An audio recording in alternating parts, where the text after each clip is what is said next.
All right, good morning, good afternoon, everybody. Thank you so much for joining our webinar today with Climate Mayors.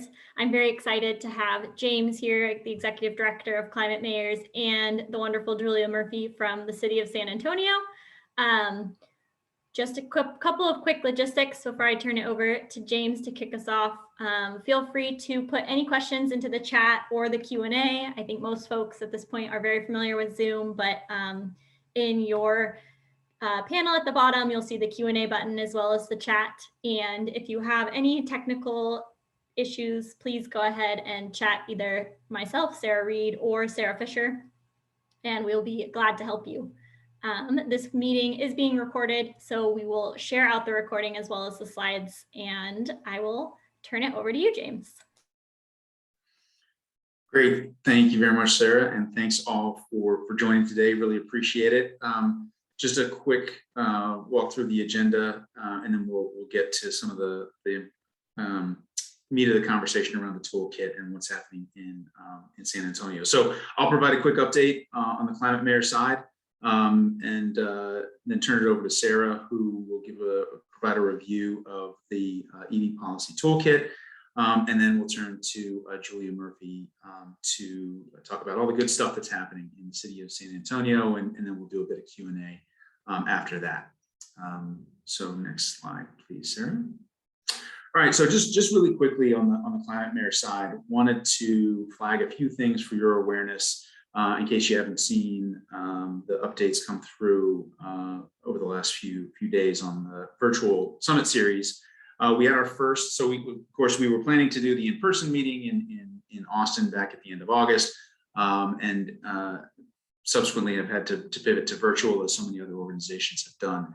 And so we had our first virtual panel series last week with Gina McCarthy and the British Ambassador, which went really, really well. That was focused on COP26, as well as the Cities Race to Zero initiative.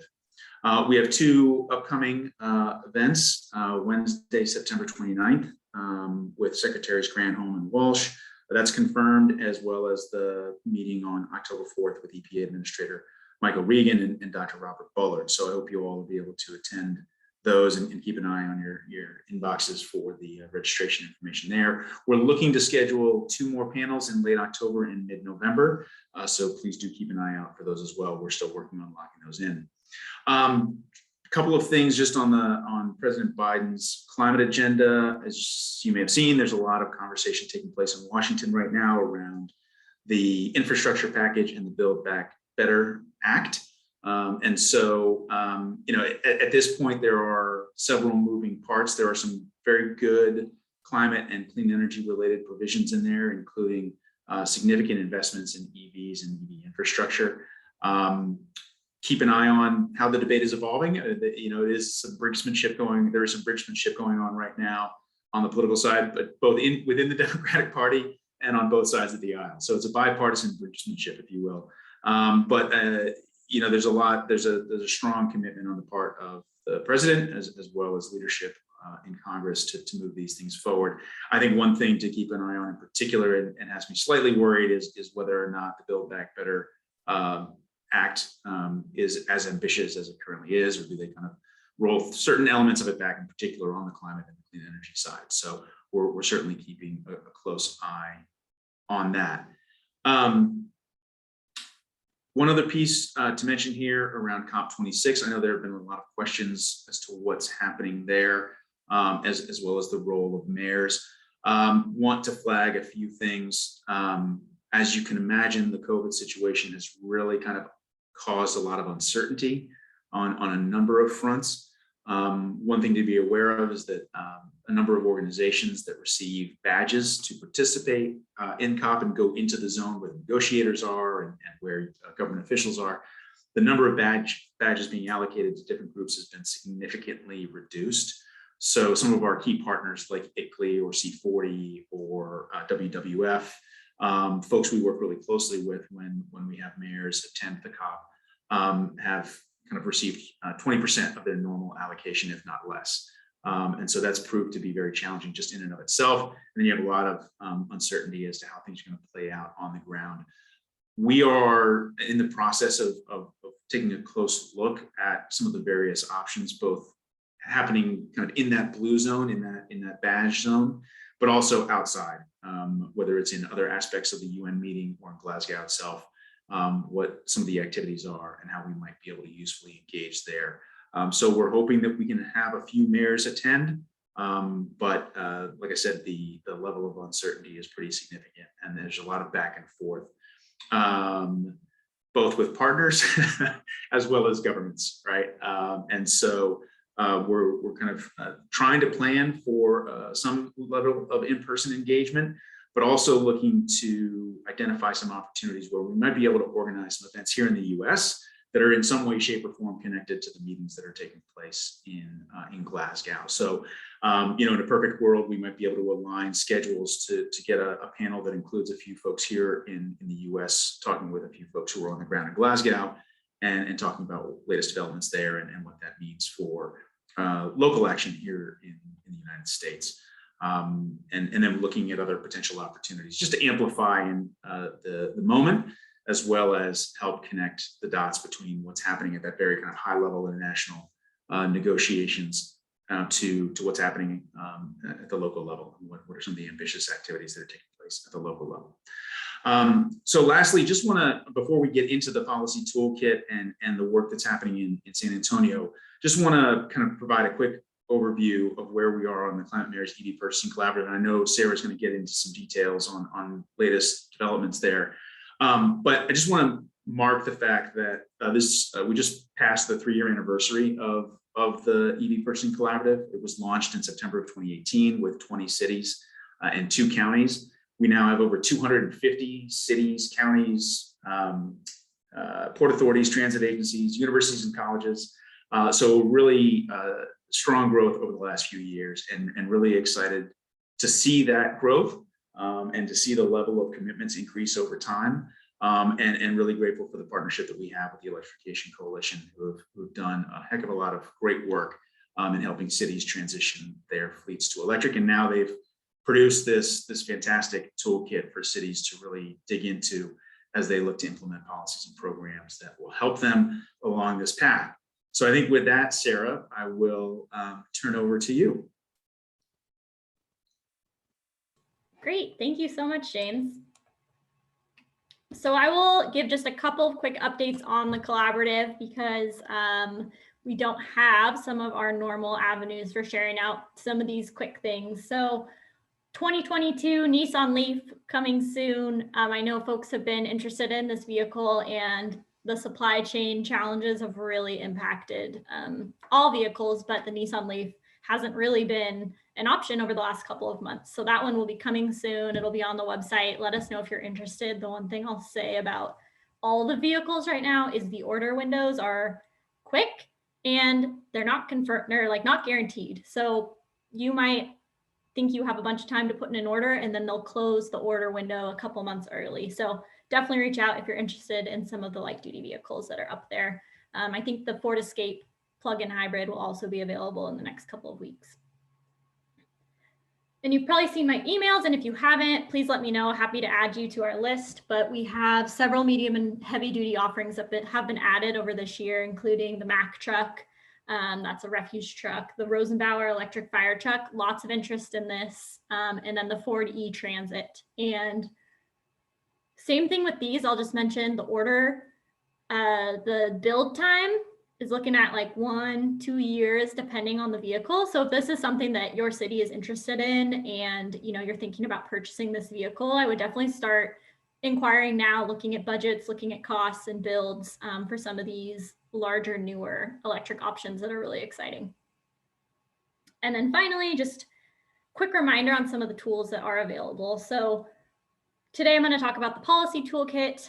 We're putting together a funding guide that will go over hopefully what the new funding looks like at the federal level for EVs and charging infrastructure for cities.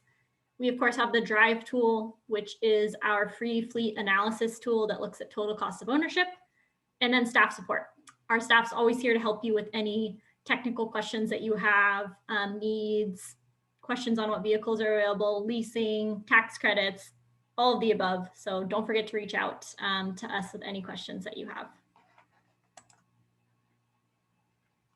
So I just want to do a quick slide on the Electrification Coalition for any folks here that are new maybe to the collaborative or haven't had my spiel before.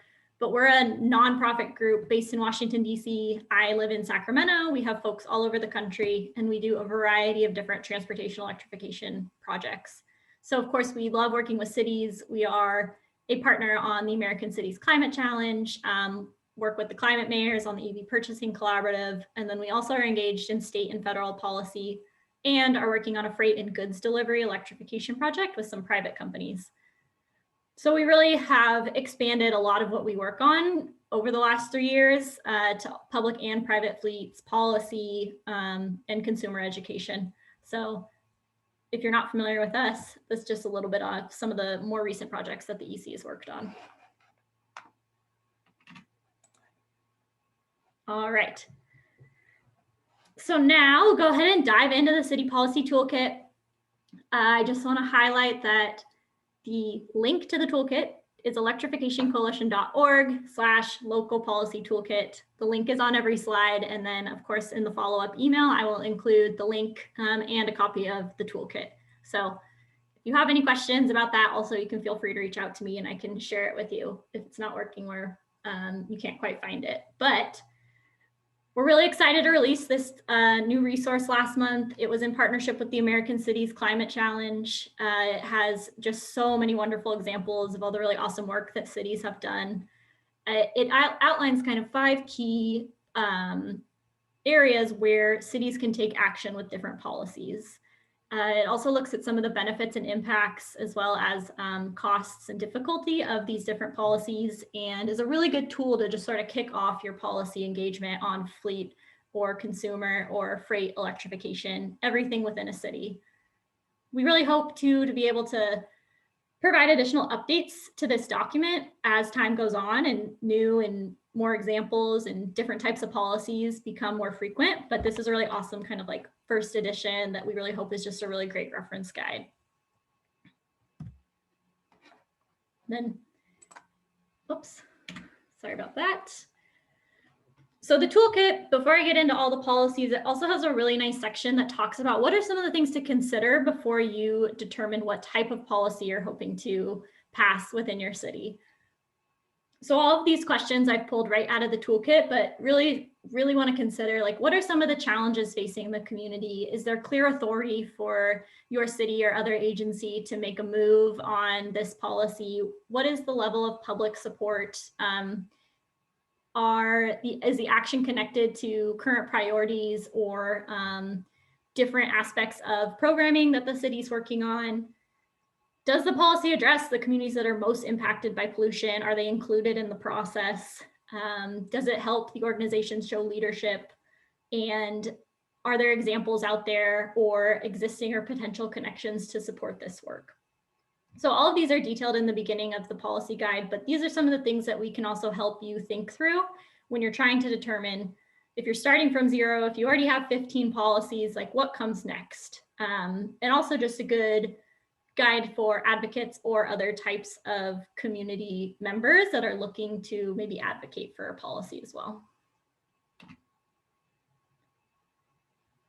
So going into the meat a little bit of the toolkit, this is the overall summary that is at the very beginning, and you can see all the different ways that we have qualitatively ranked these 15 policies and actions.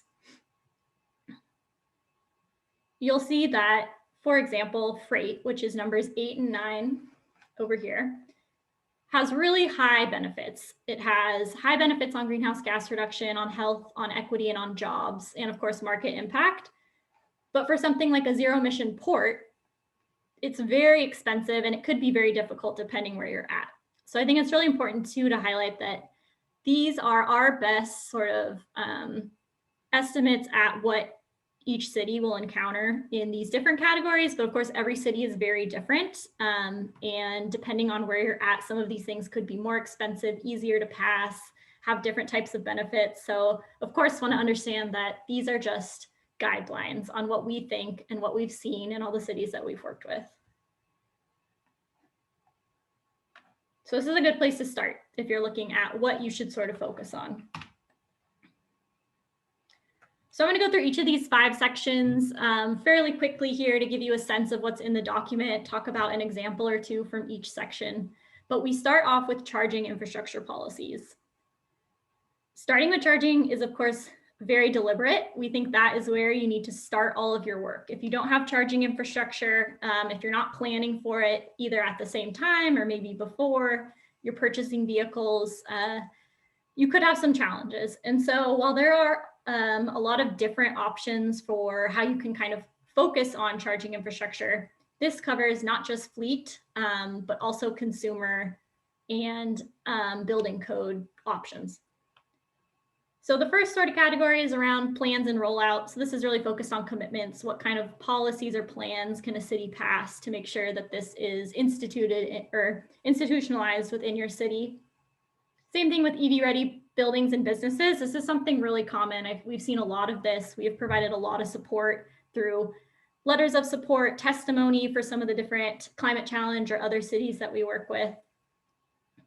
Equitable charging, very important. I think this is something I've had a lot more questions and interest in lately, especially looking at how do we make an impact on existing multi-unit dwellings, not just new buildings, because those are also a very important type of construction, an existing building that, how do we update that to ensure that folks have access to charging infrastructure, not just those that own homes.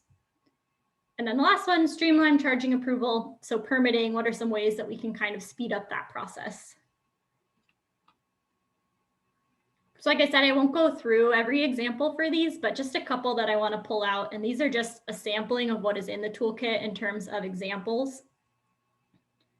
But Atlanta, Georgia, they adopted an ordinance that requires all new single-family homes to be EV ready, as well as 20% of new multifamily residential parking and commercial. And then because we have San Antonio here, I'll highlight another Texas city, Houston. They have a 24-hour permitting process. So that makes sure that requests that are within 24 hours, they are conducted or approved for EV charging. So that kind of just like speeds up some of the potential roadblocks that are there. And this is a good example of maybe in your city, this is something that's not a problem at all, or it's the opposite, and this is a huge barrier. And so instituting something that streamlines electric vehicle charging permits could be kind of a game changer. So that's another thing that like the EC can kind of help you work through as well. Multi-sector policies, this category covers everything from, light duty, medium duty, heavy duty, public, private. It covers all different sectors in order to accelerate transportation electrification or make a difference across almost every vehicle that drives. So we look at some things that are a little bit more common right now, maybe in Europe or internationally, but definitely want to highlight things like road tolls and zero emission areas.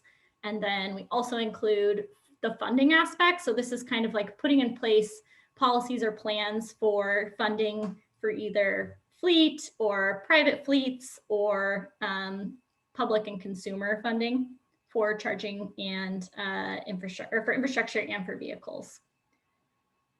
And I'll highlight also that the road tolls one, this is the only one of our policies in here that has a negative benefit on equity. So I think it's really important to consider the different benefits compared to difficulty or cost and how they might impact communities. So just wanted to kind of pull that one out as an example of why we did the rankings to kind of show an overview of what are some of the upsides and downsides of different policies.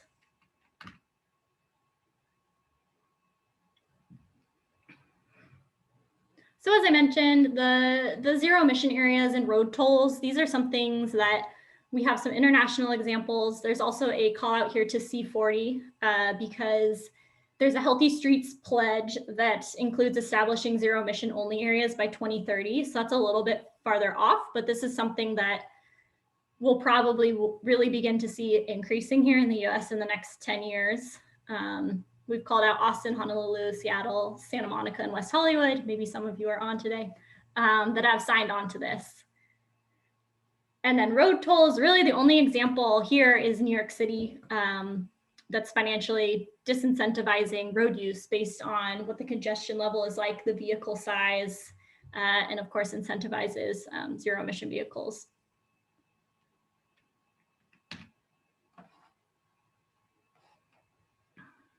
Freight policies.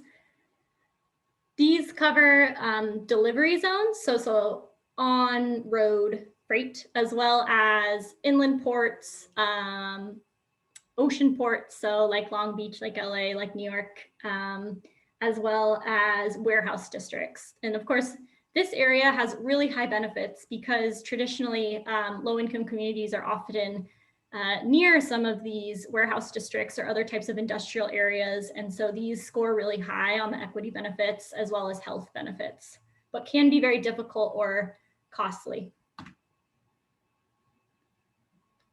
So to give an example for each one of these, Santa Monica actually has passed or started the nation's first zero emission delivery zone. There's a lot of really great information out there on what Santa Monica has done. It's basically priority curb access for zero emission vehicles. And so this is something that maybe would be more important in bigger cities. I'm sure you've seen some of the talk like in New York City about curb loading zone and maybe prioritizing zero emission vehicles. So this is a really exciting, kind of cool area that I think we'll probably see more of as well. And then just want to highlight that the Port Authority of New York, New Jersey, they have a policy to transition 50% of their light duty fleet by 2025, as well as ground support equipment, cargo handling equipment, and the airport shuttle bus fleet. So of course, the Port Authority of New York manages not only ports, but also all of the airports in the New York, New Jersey region.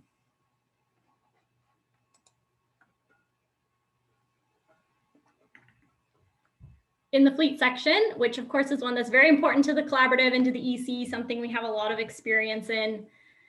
You've probably heard me talk about a couple of these policies a little bit more frequently, but looking at things like city fleet requirements for light duty and for buses, fleet funding and business models, and then EV procurement and use policies.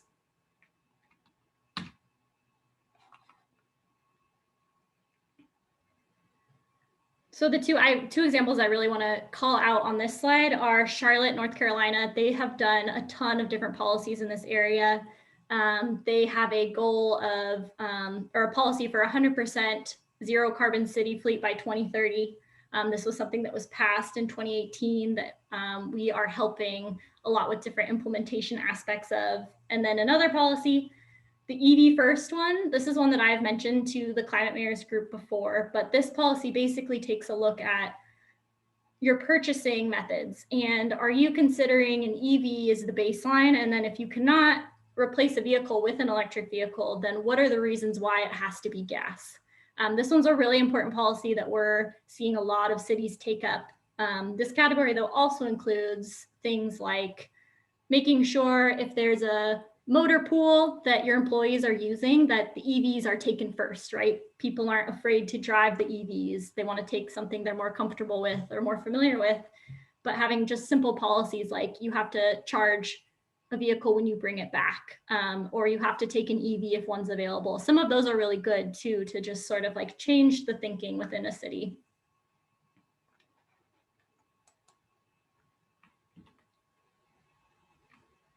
And then finally, just a couple of sort of consumer catch-all things. We cover transportation network companies in this section, including Uber and Lyft, and then also have a section that maybe drifts a little into action or programming rather than policies, but we had to highlight a lot of the awesome city programs that in some cities could be policies, could just be programming. I think we have like a full page of examples for this category, but how to incentivize like bulk purchasing and test drives and other ways to just provide consumer education across the city.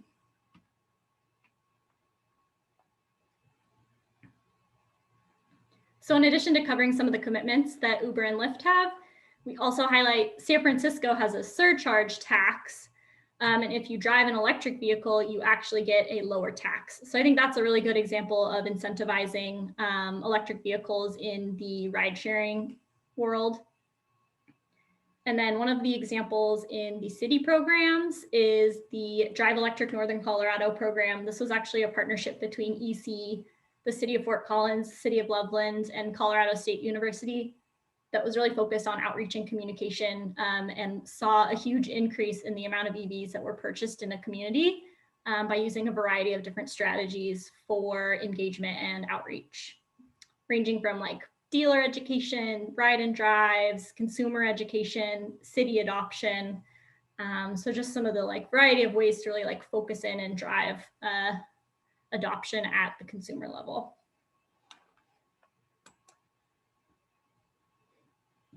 So I threw tons of exciting examples at you. I really hope that some of those maybe sparked your interest.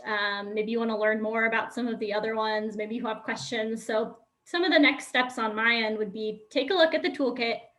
It's long, but it's really digestible. And we have that really awesome summary of all the different policies. So if you're like, you know, we really need a fleet policy, you can just like head to that section and just read what are some of the examples there, what cities look like your city that you want to emulate, identify potential opportunities. And then, as always, reach out to the EC. We're here to provide support maybe with the actual policies that the cities have passed or have drafted, and also can just provide guidance on maybe what type of policy has another city considered and it faced these challenges, or maybe finding a new innovative policy that's not highlighted in here that you're interested in passing. So as always, I just really want to encourage folks to reach out to us. We're here to help with any questions or policy or fleet support that you have. So with that, be sure to put your questions in the chat. But for now, I will turn it over to Julia Murphy of the City of San Antonio, who's going to talk a little bit about the great work that they are doing there.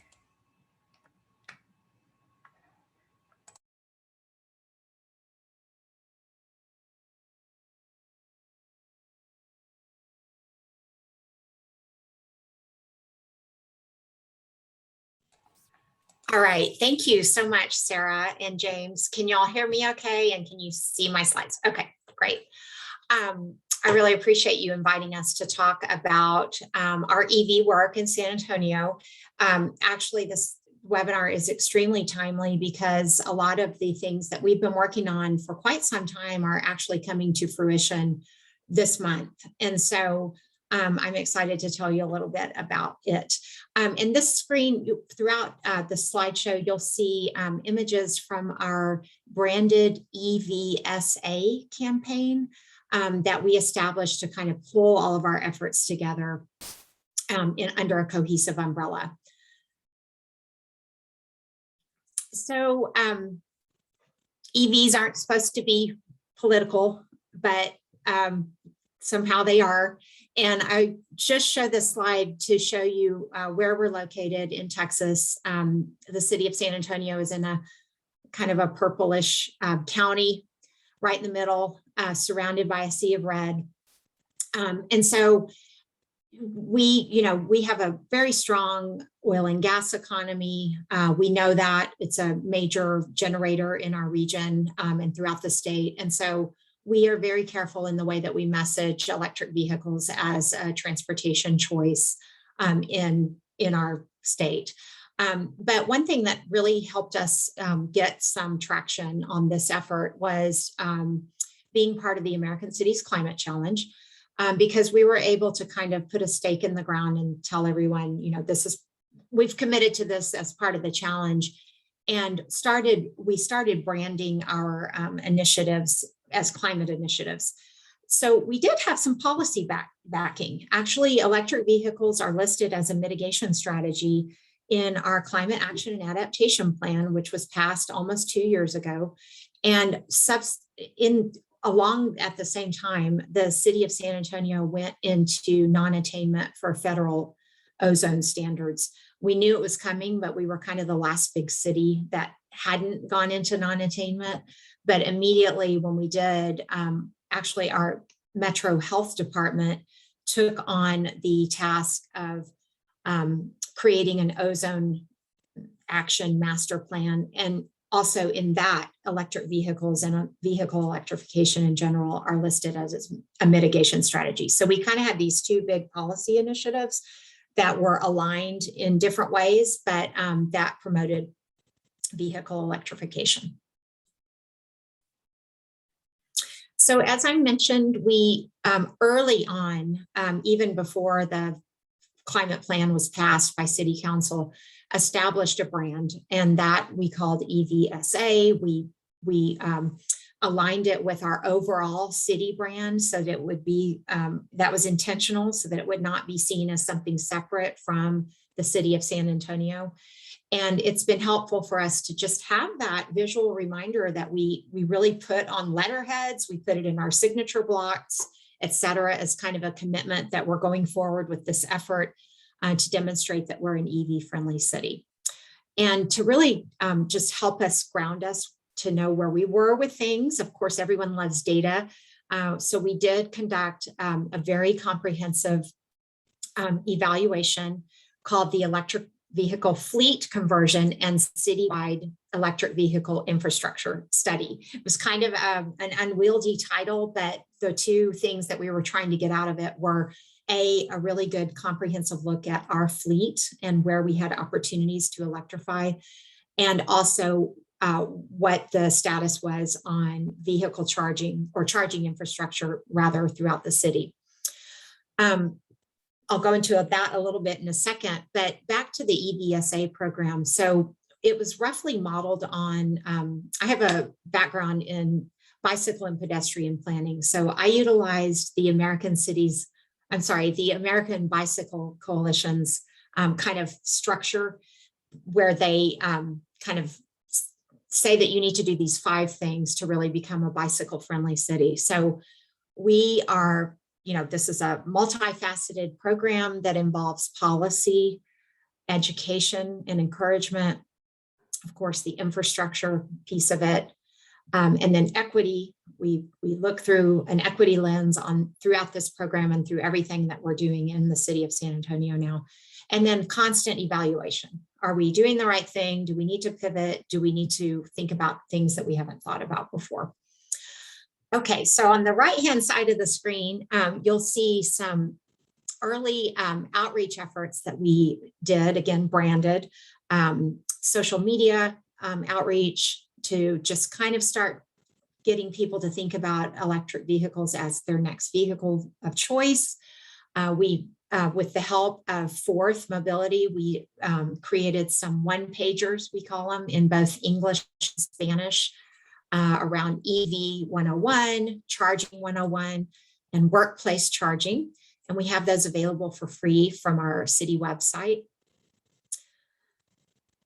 And then we're completing this analysis that I talked about on the previous slide. And we did some spatial planning and analysis with our consultants to really, again, put a picture around where the charging needs are and were in San Antonio. And you can see on these 3 maps, even if you don't know the city, that they all lit up. So on the left, we did a residential index. We put in some parameters to determine the needs for people's at their homes or the places they live, what their charging needs are. We looked at workplace charging opportunities, and then we also looked at DC fast charging. And you can see that that's the blue map. The DC fast charging kind of lines up with the city loops and the major thoroughfares running through the city by design, because we know that people want to get off the highway, go charge up, and then get back on the road to where they're going. So what we discovered in this was a really good data point, which was that approximately 44% of San Antonio residents may not have convenient vehicle charging at where they live.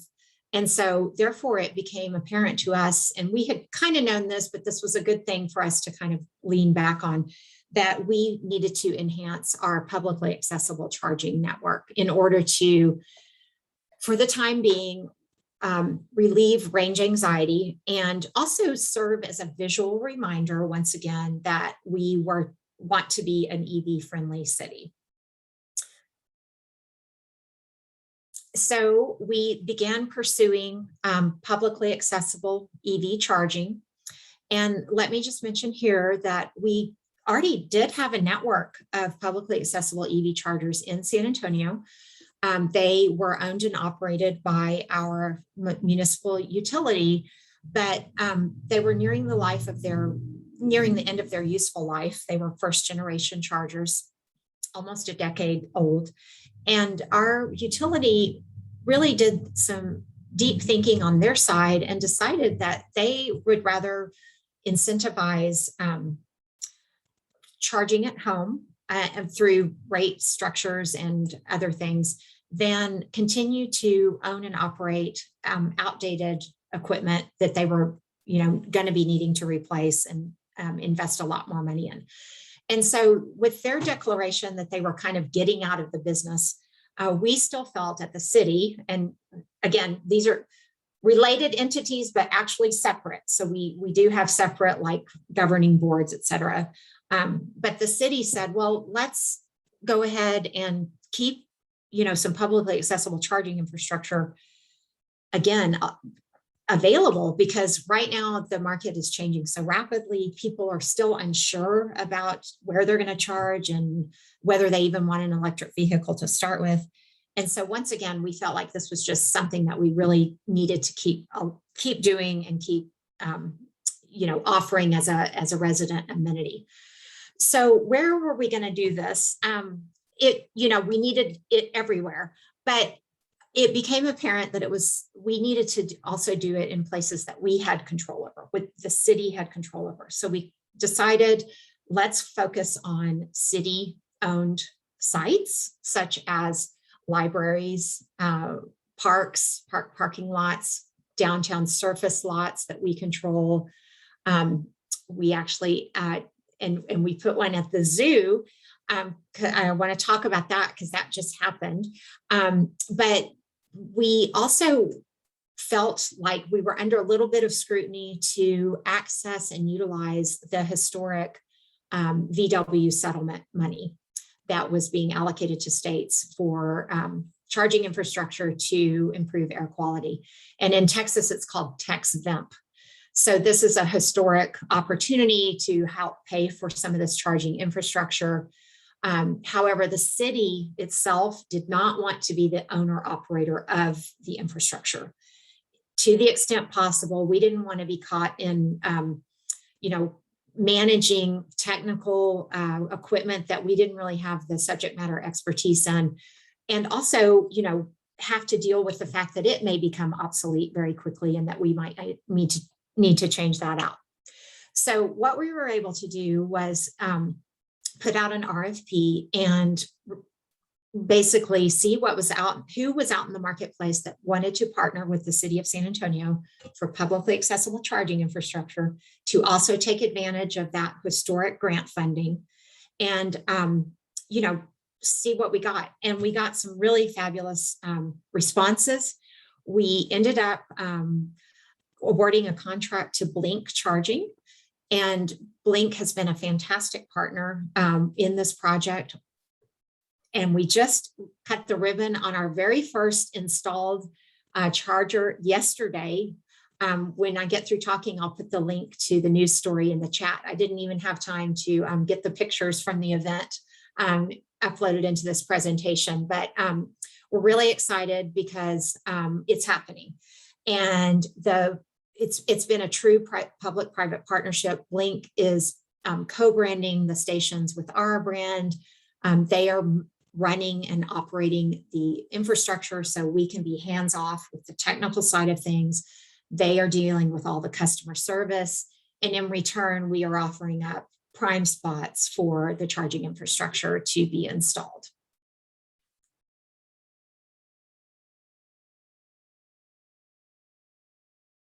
Oops, let me go back one.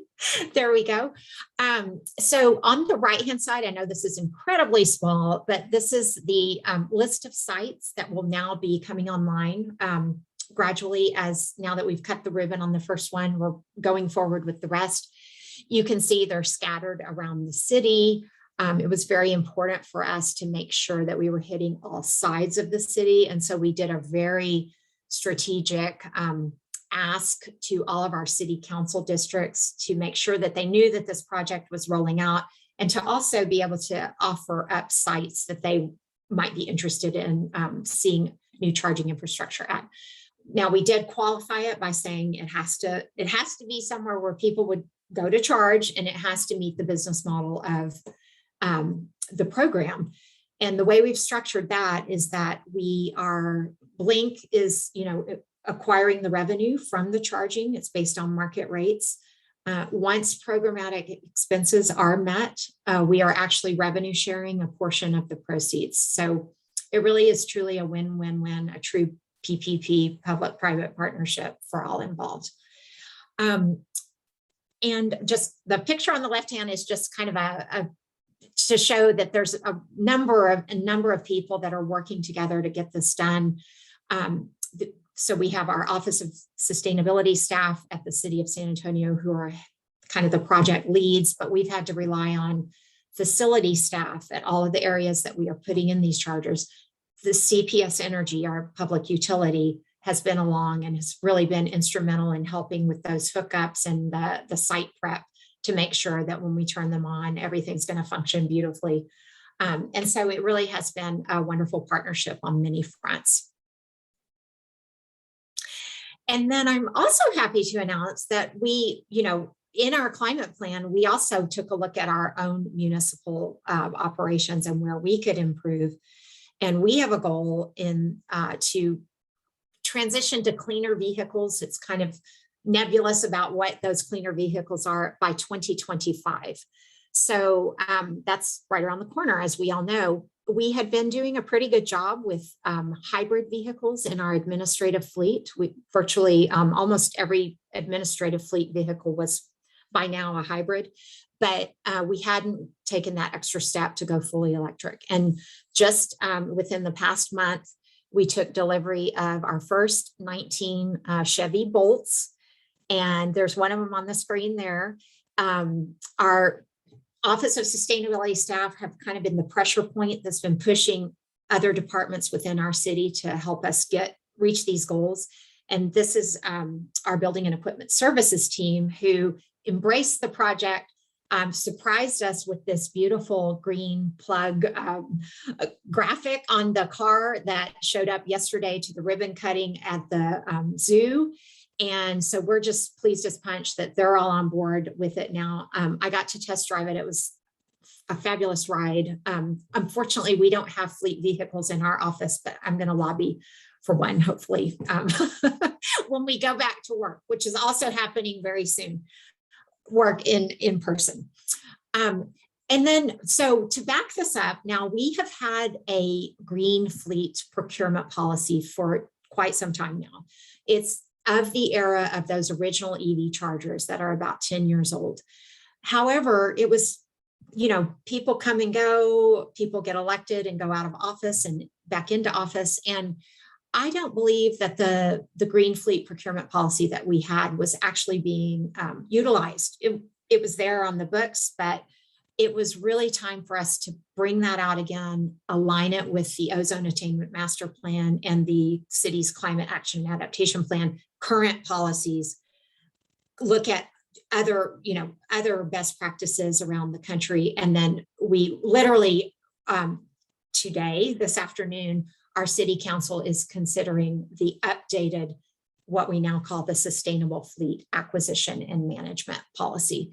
And it's basically what Sarah illustrated from one of the other cities. It's you city department will first have to consider an electric vehicle or a green vehicle before, and justify why you cannot have it before you will be offered the alternative to have a regular ICE vehicle.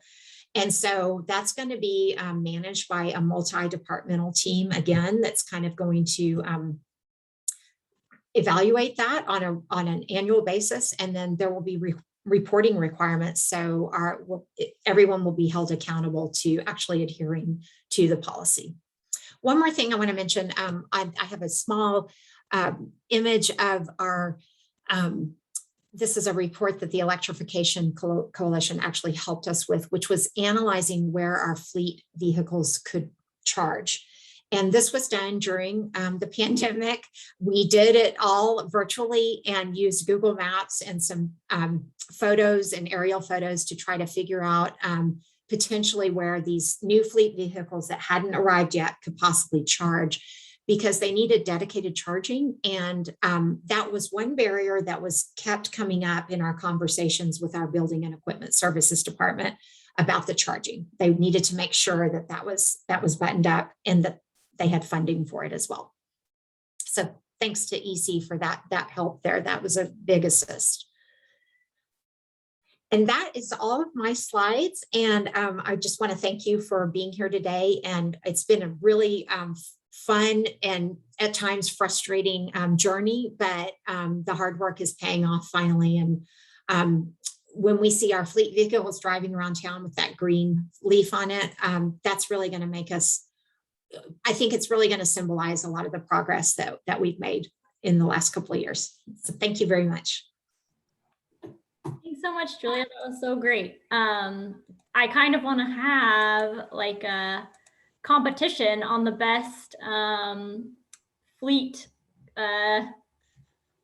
wrap on a vehicle, because I really liked yours, and City of Albuquerque is my current favorite. So we need to have a competition. We have several questions here, which is awesome. Go ahead and keep putting them in there. I will start with some for you, Julia, if that's okay. So this is on the blink stations that you were talking about. What is the fee structure for the public blink stations? And then also on fleet charging, do you know if you deployed networked or non-networked charging? Great questions. Let me start with the fleet first. So our current fleet vehicles are charging at existing charging. We did have a few that were already in the ground. And so at some of our facilities, and they are non-networked at this point in time. We have had that discussion, and in fact, part of the Electrification Coalition's report that they helped us with kind of laid out the pros and cons of both. So I think we would lean towards networked just for all of the data that we can get from that, but we're kind of not there yet. And these first 19 vehicles are sort of our proof of concept on many fronts. And then the fee structure for Blink, so it is market based. Our municipal utility has an electric charging pilot rate that they have rolled out to various contractors like Blink, like Tesla. Tesla has a number of charging stations around our city, and that. So anyway, so they take advantage of that rate, and then they charge the customer based on the market rate. And I don't know what that is at the moment, but I can probably get that information too.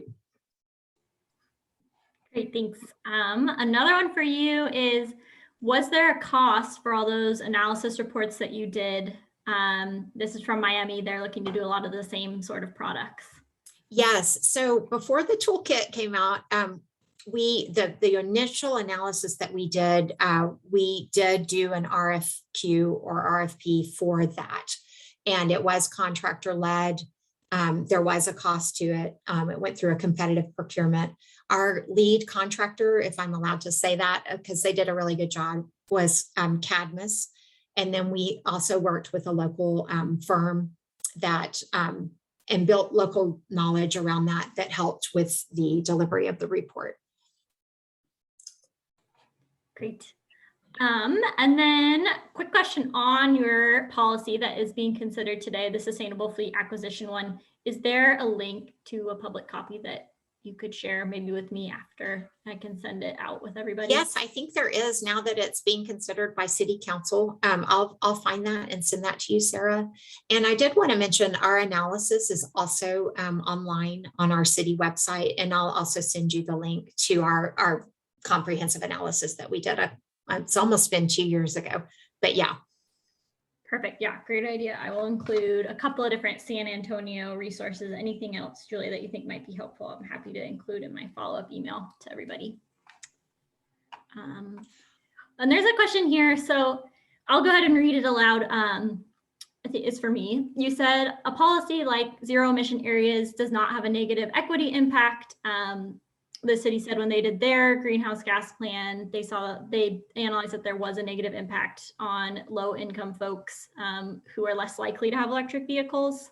So I think just to give a little bit of rationale background on considering those types of policies, it really depends so much on the design of the policy. I think, you could definitely design a policy that is incredibly inequitable, maybe that just includes a charge for anybody that's not driving an electric vehicle when you drive into the city, right? That's something that would probably not be the best idea. And so there's a lot of different resources out there. There's actually Greenlining, which is an organization based in California that's focused on equitable, sustainable transportation transition, did put out a guide report to zero emission areas. I can share that with folks as well, that provides some considerations that you might have. But some of the examples we drew from were around maybe the zero emission area is only for medium and heavy duty trucks, right? Doesn't apply to light duty vehicles. So that's really going to impact companies,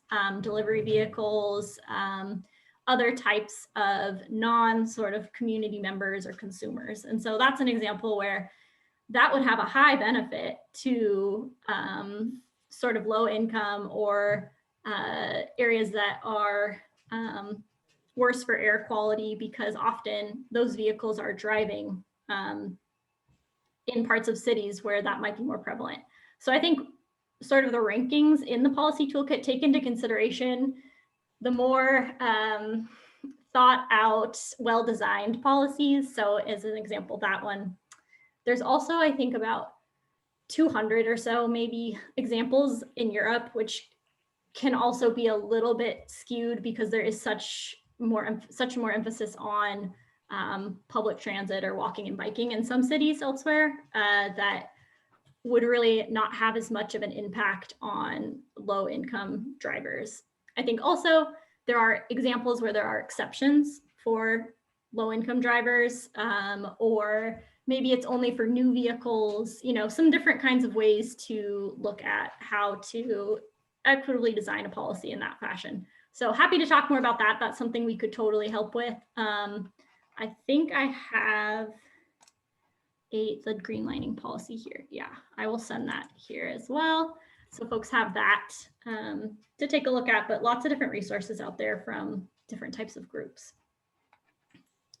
And then go ahead and continue putting your questions in the chat if you have them. There was one up here that I did want to mention in the chat. Somebody that mentions that they're in a smaller mountain town, right? Where some of these maybe don't apply, but I think there's still a lot of different education outreach, as well as charging policies that could be implemented that maybe are for hotels or other types of businesses to increase community adoption.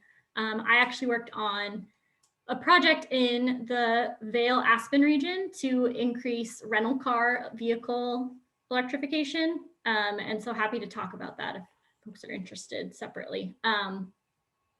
But there's also some policies too around the city fleet, because probably most of you have fleet vehicles. So that's something that every city can kind of think about. And hopefully with all the new electric pickup trucks coming out, that would be an easier process. Two more for you, Julia. Are all the EV chargers installed and planned for the future, both of those categories, in your budget? Are they budget neutral for the city? Like, how are you paying for them? Sorry. Yes. Okay. Great question. No, that's a great question. They are cost neutral to the city. So this was part of the negotiations with Blink. Blink we're not paying anything for the infrastructure. So they are the applicant for those grant funds that I mentioned, the VW settlement money. While it's not paying for the entire cost of the project, it is offsetting some of their costs. And then they are, they're absorbing the rest of it. Awesome, thank you. And it sounds like Karen in Phoenix is also using Blink for a similar revenue share business model. And I'll just mention that Blink is on the collaborative through Sourcewell. So if you're interested in those chargers, there's also options for purchasing without doing RFPs. Let's see if there's any final questions. We just have a couple more minutes, so I'll give folks a couple more seconds here to drop anything in. Otherwise, we can go ahead and end. Okay, awesome. Well, all of our contact information is up here, so don't hesitate to reach out. If there is a topic or a specific category or policy that you think folks might be interested in workshopping, I'd be interested in doing like a webinar, office hours, Zoom call with a bunch of different cities that are curious about, you know, how did Julia go from development to passing the vehicle acquisition policy, you know, looking at different policies and maybe working with the city. So I just want to mention that. And Julia, I'll pass it to you for any final words. Thank you. Well, Sarah, I do have one. We are, our next steps are really trying to get EV readiness into our codes. And that's been a little bit more challenging than we anticipated, but we're looking at all of our codes. So the Unified Development Code, the IECC, and I think that would be really, it would be helpful for me as a practitioner to kind of see how others have been successful there and what the language is around EV, you know, friendly code stuff. And then I did want to also mention CMAQ, congestion mitigation, air quality money. I failed to mention that has been a resource for us to tap into to pay for some of our outreach and education. It's a non-traditional type of project through CMAQ, but our local MPO has approved funding for that. We don't have it yet, but it's coming. So, and then can I mention one more thing? Sorry. I was looking at all the, one of the things, because you mentioned permitting and streamlining permitting. So this was another kind of discovery along this process. We also have a fairly streamlined electrical permitting process already. It's pretty easy to go online, you pull a permit, you pay online, everything. It's fast. But what we don't have is a box on the permit that says this is for an electric vehicle charger. And our utility, again, early on in very early conversations was like, that would be really helpful for us to know what's coming so we can kind of, you know, make sure we're looking at the grid and everything else. So that's the utility talking to the municipality. We have had the most trouble just doing a simple like back-end software update thing to add that little box to our our permit checklist. I don't know why it has been so difficult, but that's another data point that would have been really interesting